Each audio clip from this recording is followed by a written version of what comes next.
కనిపిస్తుందా?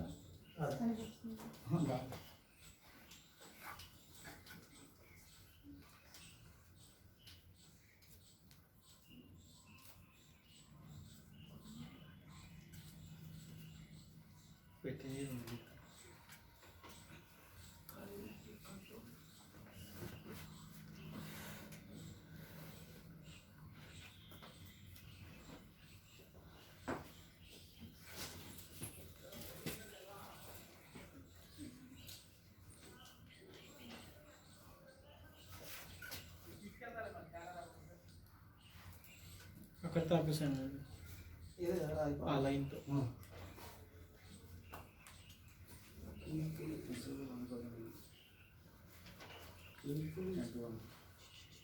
అలాగే next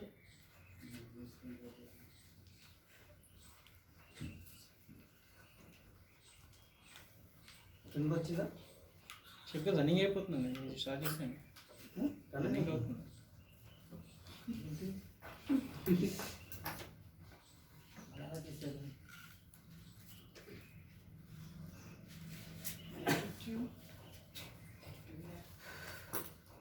Climate of India. Today, continue of the yesterday lesson. Some places have wide differences in the temperature across the months. Some places have wide differences in the temperature. భూమి పైన north పోల్లో ఒక రకమైన temperature ఉంటుంది. Middle of the earth, that is equator or temperature zone, అక్కడ ఒక రకమైనటువంటి temperature ఉంటుంది. South pole, north పోల్లో ఒక రకమైనటువంటి టెంపరేచర్ అనేది ఉండదు. So different temperatures on the earth. Indian north portion is surrounded by the Himalayas.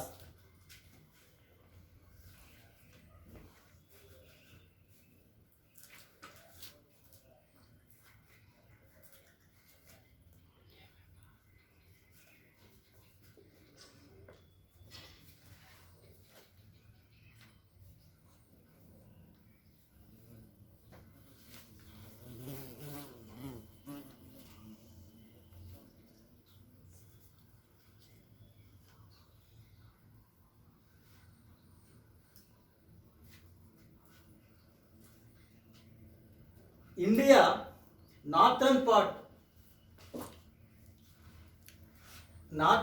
of India is covered of the Himalayas.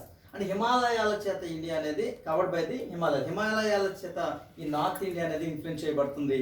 అలాగే south India అనేటువంటిది, అంటే ఇండియాని 2 పార్ట్స్గా చేసేటటువంటిది ఏంటంటే ట్రాపిక్ ఆఫ్ క్యాన్సర్, కర్కట రేఖ అనేటువంటిది భారతదేశాన్ని 2 భాగాలుగా చేస్తుంది. ఇది north India, south India. North India is surrounded by the హిమాలయాల చేత ఇది. కాబట్టి ఈ నార్త్ ఇండియా అంతా మన హిమాలయాలు అనేది హిమాలయన్ మౌంటైన్స్ అనేటువంటి హాట్ మౌంటైన్సా లేకపోతే కూలింగ్ మౌంటైన్స్, బాగా మంచుతో కూడినటువంటి స్నో కవర్డ్ చేసినటువంటి మౌంటైన్స్. కాబట్టి ఇదంతా కూడా చాలా కూల్గా ఉంటుంది. అంటే మనం ఒక్కొక్క ప్లేస్లో ఒక్కొక్క టెంపరేచర్ అనే దాన్ని మనం చూసుకున్నట్లయితే ఇక్కడ చల్లని వాతావరణం అనే నార్త్ ఇండియాలో ఎప్పుడు చూసినా సరే హిమాలయాల యొక్క ప్రభావం ఉంటుంది కనుక అది చాలా వాతావరణం చల్లగా ఉంటుంది. అలాగే ఈ సౌత్ ఇండియాలోకి వచ్చేసరికి ఈ south India is in the temperature zone. South India is in temperature zone means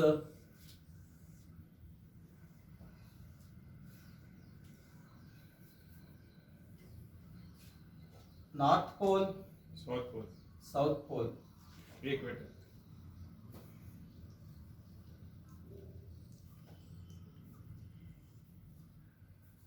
23.5 degrees, 0 degrees, 23.5 degrees south. దీన్ని ట్రాపిక్ ఆఫ్ క్యాప్రికాన్ అంటారు, అంటే మకర రేఖ అని అంటారు. ఇది 0 degrees ఈక్వేటర్ అంటారు. భూమికి మధ్యస్థంగా వెళ్ళేటువంటి ఈ అక్షాంశాన్ని ఈ లాటిట్యూడ్స్ అంటారు అన్నమాట. ఇది వీటిని ఏమంటారు? అడ్డముగా వెళ్ళేటువంటి రేఖలను ఏమంటారంట? అక్షాంశాలు అంటారు. ఇది 23.5 degrees ఉన్న అక్షాంశాన్ని ట్రాపిక్ ఆఫ్ క్యాన్సర్ అంటారు, కర్కట రేఖ అంటారు. Middle of the earth through the pass through the middle of the earth అనేటువంటి ఈ అక్షాంశ లాటిట్యూడ్ని ఈక్వేటర్ అని అంటారు. అలాగే సౌతర్న్ పార్ట్లో సేమ్ 23.5 degrees సౌత్ ఉన్నటువంటి ఈ అక్షాంశాన్ని మకర రేఖ అంటారు, ట్రాపిక్ ఆఫ్ క్యాప్రికాన్ అంటారు. సో ఇండియా అనేటువంటిది ఇలాగ ఉన్నదన్నమాట. సో హాఫ్ పార్ట్ అనేటువంటిది ట్రాపిక్, ఇదంతా కూడా ట్రాపిక్ రీజియన్ అంటారు. ఏమంటారు? ట్రాపిక్ రీజియన్ అంటారు. ట్రాపిక్ రీజియన్ అంటే ఉష్ణ మండలము అంటారు. దీన్ని ఏమంటారు? ఉష్ణ మండలము అంటారు. ఉష్ణోగ్రత అనేటువంటిది ఈ ట్రాపిక్స్ ఈక్వేటర్ ప్రాంతంలో అత్యధికంగా ఉంటుంది కనుక ఇది ట్రాపిక్ రీజియన్ అంటాం. ఈ ట్రాపిక్ రీజియన్ నుంచి నార్త్ పోల్ కి వెళ్ళే కొద్ది టెంపరేచర్ అనేటువంటిది ఏమవుతుంది? డిక్రీజ్ అవుతుంది అనమాట. ఇది నార్త్ పోల్ కి ఇక్కడ నుంచి ఈ టెంపరేచర్ జోన్ నుంచి నార్త్ పోల్ కి వెళ్ళే కొద్ది టెంపరేచర్ డిక్రీజ్ అవుతుంది. అంటే ఇక్కడున్న ప్లేస్ లో ఒక టెంపరేచర్ ఉంటుంది, ఇక్కడున్న ప్లేస్ లో ఒక టెంపరేచర్ ఉంటుంది. అలాగే సౌతర్న్ పార్ట్ లో కూడా ఈ టెంపరేచర్ నుంచి ఇక్కడికి వెళ్ళే కొద్ది టెంపరేచర్ డిక్రీజ్ అవుతూ ఉంటుంది. నార్త్ పోల్ నుంచి టెంపరేచర్ ఈ యొక్క టెంపరేచర్ ట్రాపికల్ రీజియన్కి వచ్చేసరికి వస్తూ ఉంటే టెంపరేచర్ అనేది పెరుగుతూ ఉంటుంది. కాబట్టి different places in different temperatures. Okay, so India is also some places are wide differences of the temperatures. Some places are next. Southern peninsula is surrounded by sea. India southern part అంటే దక్షిణ భారతదేశం అనేటువంటిది Cs చేత, సముద్రాల చేత cover చేయబడి ఉన్నది. కాబట్టి ఇక్కడ ఒక టెంపరేచర్ ఉంటుంది, ప్లస్ అంటే ఈ సముద్ర తీరాల ప్రక్కన ఒక వాతావరణం ఉంటుంది. డీప్ ఏరియాస్ అంటే డీప్ ఏరియాస్ లోపలికి వెళ్ళే కొద్దీ అక్కడ ఉష్ణోగ్రతలు అధికంగా ఉంటాయి. ఎందుకని? ఇదంతా కూడా టెంపరేచర్ జోన్లో ఉంది. కానీ సీస్ ప్రక్కన ఉండేటువంటి అంటే తీరం ప్రక్కన ఉండేటువంటి ప్రాంతాలు చల్లగా ఉంటాయి.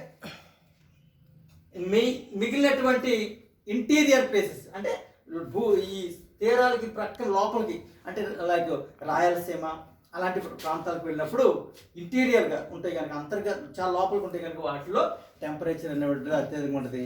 కాబట్టి అక్కడ నీటి నిల్వ భూగర్భ జలాలు తక్కువగా ఉంటాయి.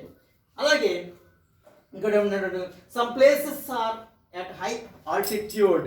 ఆల్టిట్యూడ్ అనేటువంటిది ఏంటంటే భూమికి సముద్ర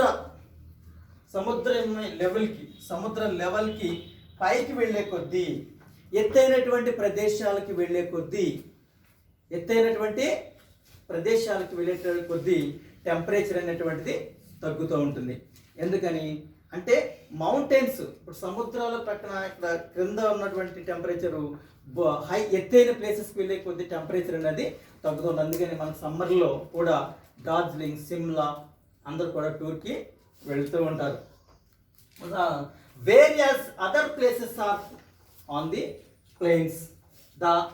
కొన్ని ఎత్తైన ప్లేసెస్లో ఉన్నటువంటి వాటిలోనే టెంపరేచర్ తక్కువ ఉంటుంది. కొన్ని ప్లెయిన్స్ ఉంటాయి, కొన్ని డీప్ వ్యాలీస్ ఉంటాయి, కొన్ని ఇలా డిఫరెంట్ ప్లేసెస్ సముద్రం ప్రక్కన ఉంటాయి, కొన్ని మంచు కొండల ప్రక్కన ఉంటాయి, కొన్ని ఈ ట్రాపికల్ రీజియన్కి అత్యంత దగ్గరగా ఉన్నటువంటి ప్లేసెస్ ఉంటాయి. ఆఫ్రికా కానివ్వండి, సౌత్ అమెరికాలో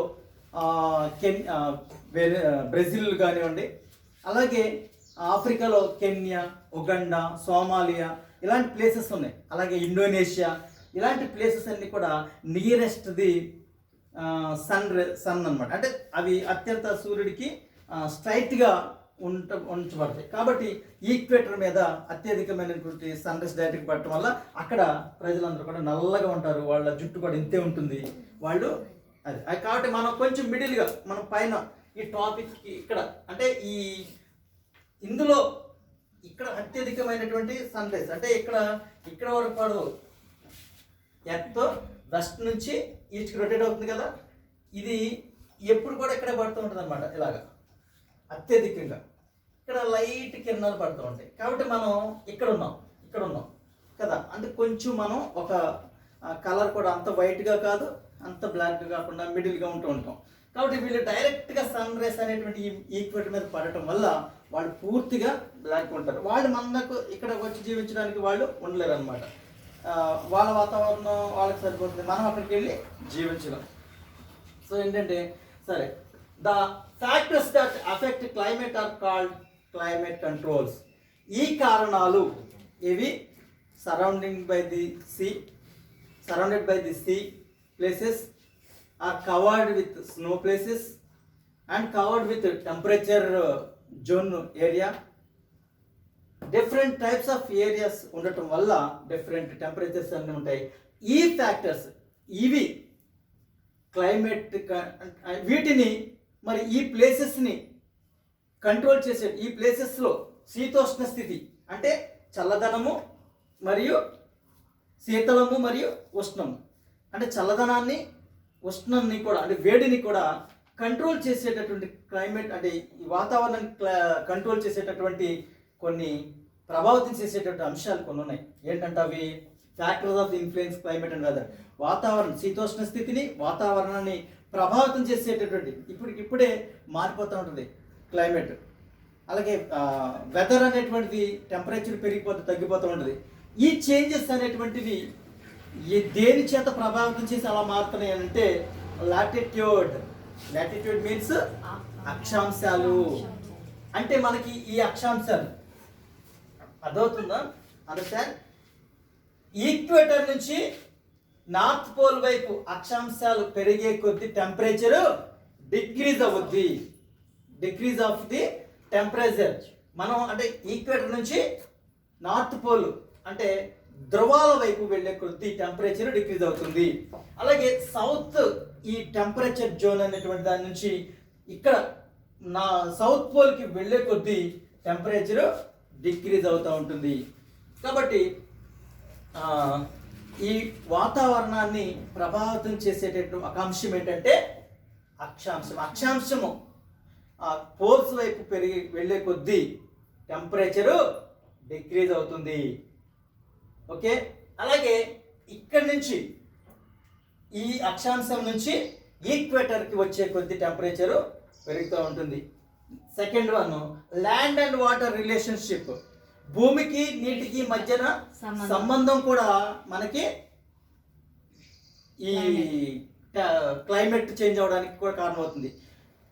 వాటరు నెమ్మదిగా హీట్ ఎక్కుతుంది. సముద్రంలో నీరు లేకపోతే ఏదైనా వాటర్ అనేది నెమ్మదిగా హీట్ ఎక్కుతుంది. అంటే మనం హీట్ చేయటం కాదు, సన్ రైస్ వల్ల ల్యాండ్ వేగంగా హీట్ ఎక్కుతుంది, వేగంగా చల్లబడిపోతుంది. సపోజ్ మనకి ఒక రోడ్డు మీద సన్ రైజ్ బాగా 12 గంటలకి చెప్పులు లేకుండా కాలు అలా పెట్టామనుకోండి, కాలిపోతూ ఉంటుంది. సడన్గా క్లైమేట్ అది చేంజ్ అయిపోయి సడన్గా ఆ వాతావరణం చేంజ్ అయిపోయి కూల్ అయిపోతుంది. ఇలా నీడొచ్చింది అనుకోండి, మన కాళ్ళకి పెట్టగానే చల్లబడుతుంది. కానీ వాటర్ నెమ్మదిగా హీట్ ఎక్కుతుంది, అర్థమవుతుందా? నెమ్మదిగా చల్లబడుతుంది. ల్యాండ్ సముద్రం కన్నా వాటర్ కన్నా వేగంగా హీట్ ఎక్కుతుంది, వేగంగా కూల్ అవుతుంది అనమాట. మీరు ఇది ఇంపార్టెంట్. కాబట్టి ఈ భూమికి నీటికి మధ్య గల ఈ రిలేషన్షిప్ సంబంధం వల్ల వాతావరణంలో మార్పులు జరుగుతుంటాయి. అంటే వేగంగా హీట్ ఎక్కింది అనుకోండి, సముద్రంలో వాటర్ హీట్ ఎక్కితే క్లౌడ్స్ ఏర్పడతాయి, ఆవిరవి కదా. అట్లాగే భూమి మీద బాగా చెట్లు లేకుండా ఎండగా ఉందనుకోండి, భూమిలో ఉన్నటువంటి పగులు ఏర్పడటం, లేకపోతే వర్షాలు పడకపోవడం, అట్లా క్లైమేట్ అనేది అంతా కూడా ఆ విధంగా ఉంటుంది. కాబట్టి ల్యాండ్ అండ్ వాటర్ రిలేషన్షిప్ అనేది అలా ఉంటుంది. నెక్స్ట్ రిలీఫ్ అంటే భౌగోళిక స్వరూపం అంటే భూమి యొక్క మన ఈ భారతదేశంలో భూమి యొక్క స్వరూపం అంటే ఎత్తైనటువంటి కొండల మీద ఒక వాతావరణం ఉంటుంది. ఓకే, అలాగే భూమి ప్లెయిన్ అనేటువంటి దానిలో ఒక రకమైన వాతావరణం ఉంటుంది. అలాగే ఈ వాటర్లో ఒక రకమైన ఉంటుంది. భూమి క్రింద ఇట్లా ఒక వాతావరణం అనేటువంటిది వాతావరణాన్ని ఈ రిలీఫ్ అంటే ఈ భౌగోళికంగా ఉన్నటువంటి అంటే భౌతికంగా మనకు కనిపించేటటువంటి ఈ మౌంటైన్స్ కానీ ప్లేన్స్ కానీ ప్లాట్యూస్ కానీ ఉన్న పరిస్థితుల వల్ల కూడా ఈ క్లైమేట్ అనేది అండ్ వెదర్ అనేది చేంజ్ అవుతూ ఉంటుంది. అలాగే అప్పర్ ఎయిర్ సర్క్యులేషన్ అంటే ఎత్తైనటువంటి ప్రదేశంలో ఉన్నటువంటి వాతావరణ పీడనం, అత్యధికమైనటువంటి ఎత్తులో ఉన్నటువంటి ఆ పీడనం అనేటువంటి కూడా ఈ వాతావరణంలో ఉన్నటువంటి ఎత్తైన ప్రదేశంలో గాలి ప్రసరణ అనేది కూడా ఈ వాతావరణాన్ని ప్రభావితం చేస్తుంది అన్నమాట. అక్కడ గాలి జెట్ స్ట్రీమ్స్ ఉంటాయంట. అప్పర్ ఎయిర్ సర్క్యులేషన్ అంటే ఈ అత్యంత ఎత్తైనటువంటి ప్రదేశంలో గాలి వేగంగా పర్ అవర్కి దాదాపు 12,000